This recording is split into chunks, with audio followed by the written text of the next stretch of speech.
हुए नामवर बेनिशां कैसे कैसे, जमीन खा गई आसमां कैसे कैसे, लूट ही ले गई बाग सारा खजां, तड़पते रह गए बागबां कैसे कैसे।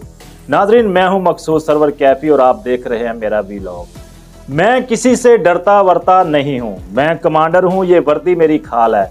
सबसे पहले पाकिस्तान को इन नारों का खालक साबिक सदर पाकिस्तान, साबिक आर्मी चीफ, साबिक chairman joint chief general retire Pervez Musharraf 79 वर्ष की उम्र में दुबई में इंतकाल कर चुके हैं।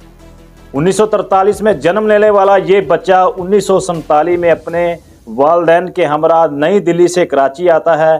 1964 में वो फौज में कमीशन हासिल करता है और फिर 1965 में 1971 की जंग का हिस्सा बनता है और फिर इसके बाद 1998 में वो कोर कमांडर मंगला थे। तो उसी वक्त के वजीर आजम मियाँ मोहम्मद नवाज शरीफ थे जिन्होंने आर्मी चीफ बना दिया और फिर एक साल बाद अक्टूबर 1998 में वो आर्मी चीफ बने और फिर अक्टूबर एक वर्ष बाद तख्ता उल्टा मार्शल लॉ का नफाज कर दिया गया। पाकिस्तान के अंदर मार्शल लॉ का नफाज होना था कि पाकिस्तान की तारीख ही तब्दील होने लगी।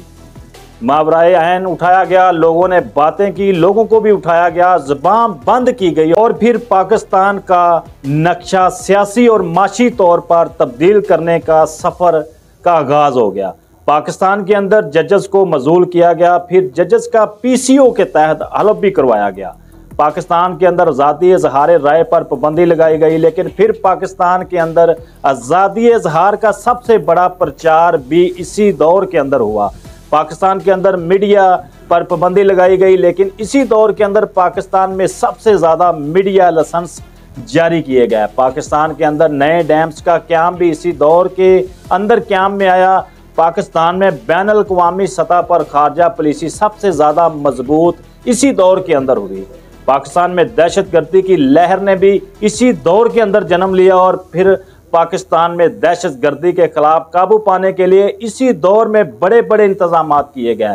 पाकिस्तान में तालीम के निज़ाम को बेहतर करने के लिए कोशिशें की गई। पाकिस्तान में मार नहीं प्यार का स्लोगन भी इसी दौर के अंदर मुतारफ हुआ, इसी दौर के अंदर करवाया गया। पाकिस्तान में इसी दौर में ये देखने में आया कि सियासी रंजिशों को बुलाकर NRO का आगाज हुआ। तमाम मुकदमात का खात्मा भी इसी दौर के अंदर कर दिया गया और पाकिस्तान की तमाम सियासी जमातों के ऊपर होने वाले मुकदमात का खात्मा हुआ। इसी दौर के अंदर पाकिस्तान की तमाम सियासी जमातों को इकट्ठा करने की कोशिश की गई कि अब पाकिस्तान की खातर ये सब लाजमी हो चुका था। पाकिस्तान में सदर परवेज मुशर्रफ के खिलाफ बगावत की बहुत सारी आवाज़ें बुलंद होना शुरू हो गईं। उनके दौर के अंदर बेशुमार सियासी पार्टियों ने जन्म लिया और परवान भी चढ़ी, बहुत सी इक़्तिदार में हिस्सा बनी और फिर हुकूमत से बाहर भी हुई।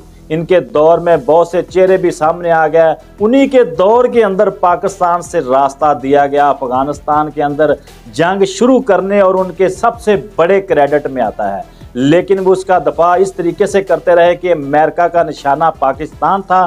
साबिक सदर पाकिस्तान परवेज मुशर्रफ का कहना था कि मैं वो हूं जिसने पाकिस्तान को बचाया है। पाकिस्तान के अंदर वो बड़े फख्र के साथ बताया करते थे कि मैं कमांडो हूं और मैं वो वाहिद कमांडो हूं जो आर्मी चीफ के मनसब पर फाइज हुआ। आज तक कोई भी आर्मी चीफ के मनसब पर कमांडो फाइल नहीं हुआ था, इसलिए वो फखरिया अंदाज में पाकिस्तान में बताया करते थे, मैं वो कमांडर हूं जिसने पाकिस्तान को मजबूत किया है। पाकिस्तान में किसका दौर अच्छा था, कौन अच्छा था, किसने करप्शन के नसूर को जन्म दिया और किसने करप्शन के नसूर को ख़त्म किया, ये कबल इस वक्त होगा। इसी प्रोग्राम के साथ मुझे दीजिए इजाज़त। अल्लाह निगहबान।